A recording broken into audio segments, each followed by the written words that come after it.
హైదరాబాద్ కేపీహెచ్బీలో పోలీసుల దాష్టికం వెలుగులోకి వచ్చింది. ఓ కేసు విచారణలో తనను పోలీస్ స్టేషన్కు పిలిచి దారుణంగా కొట్టారని థర్డ్ డిగ్రీ ప్రయోగించారని బాధితుడు ప్రవీణ్ ఆరోపిస్తున్నాడు. పోలీసులు తనను తీవ్రంగా కొట్టారని, తీవ్ర గాయాలతో కొండాపూర్ ప్రభుత్వ ఆసుపత్రిలో, ఆ తర్వాత గాంధీ ఆసుపత్రిలో చికిత్స పొందినట్లు తెలిపాడు. ఈ విషయం సైబరాబాద్ కమిషనర్ దృష్టికి వెళ్లడంతో ఘటనపై సైబరాబాద్ సిపి అవినాష్ మహంతి విచారణకు ఆదేశించారు.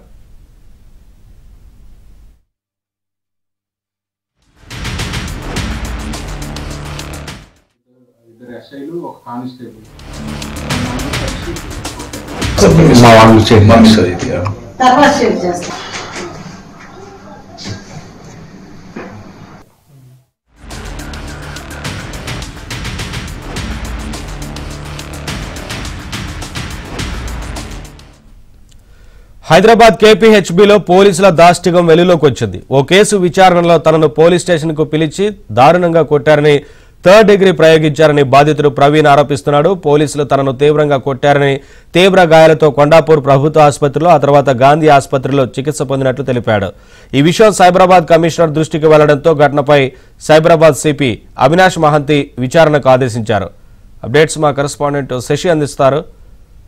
శశి, పరిధిలో దారుణం చోటు చేసుకుంది. ఒక వ్యక్తి పట్ల పోలీసులు అత్యంత దారుణంగా దాష్టికం చూపించారు. ఒక కేసులో ఎంక్వైరీ నిమిత్తం ప్రణీత్ అనే యువకుడిని పోలీస్ స్టేషన్ తీసుకొచ్చారు. అయితే ఎంక్వైరీ పేరిట ఆ యువకుడిని చిత్రహింసలు పెట్టినట్టుగా తెలుస్తుంది. ఆ యువకుడి మీద థర్డ్ డిగ్రీ కూడా ప్రయోగించినట్టుగా తెలుస్తుంది. దీంతో ఆ యువకుడి యొక్క మోకాలి భాగాలతో పాటు కాళ్ళు కూడా పూర్తి స్థాయిలో దెబ్బతిన్నాయి. ఎక్కడికెక్కడ వాపులు వచ్చినటువంటి నేపథ్యం అయితే కనిపించింది. ఇక తీవ్రమైనటువంటి గాయాలు కాళ్ళకి, ఆ తర్వాత ఇతర శరీర భాగాలకు కావడంతో కొండాపూర్ ప్రభుత్వ ఆసుపత్రిలో ప్రాథమికంగా చికిత్స పొందాడు. పరిస్థితి ఆ తర్వాత గాయాల తీవ్రత కూడా ఎక్కువగా ఉండడంతో అనంతరం గాంధీ ఆసుపత్రిలో చేరాడు. గాంధీ ఆసుపత్రిలోనే చికిత్స తీసుకున్నారు కూడా. అయితే ఈ విషయం సైబరాబాద్ కమిషనర్ దృష్టికి వెళ్ళింది.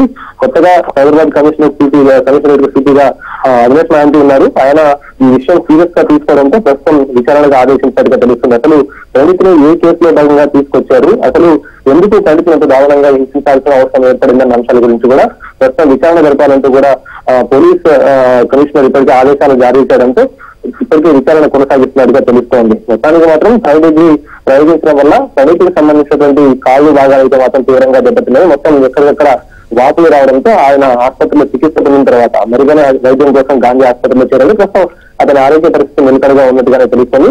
పోలీసుల విచారణ మాత్రం కొనసాగుతుంది. పోలీసులు ఎందుకు ఇలా క్రూరంగా ప్రవర్తించాల్సి వచ్చిందన్న అంశాల గురించి కూడా ప్రస్తుతం ఇప్పుడు దర్యాప్తు కొనసాగుతుంది. ఒకవైపు ఫ్రెండ్లీ పోలీసింగ్ అంటూ కూడా పోలీసులు చెప్తూ ఉన్నారు. అయితే బాధితులు మాత్రం ప్రశ్నిస్తూ ఉన్నారు. అసలు ఫ్రెండ్లీ పోలీసింగ్ అంటే ఇదేనా, విచారణ పేరు తనను తీసుకొచ్చి ఇంత దారుణంగా చిత్రహింసలు పెట్టాల్సిన అవసరం ఏంటంటూ కూడా బాధితులు కూడా ఇప్పటికే ప్రశ్నిస్తున్న నేపథ్యం. మొత్తానికి పోలీసు ఉన్నతాధికారులు మాత్రం ఈ అంశం మీద సీరియస్ అయ్యారు. విచారణకైతే ఆదేశించారు. Thank you Shashi.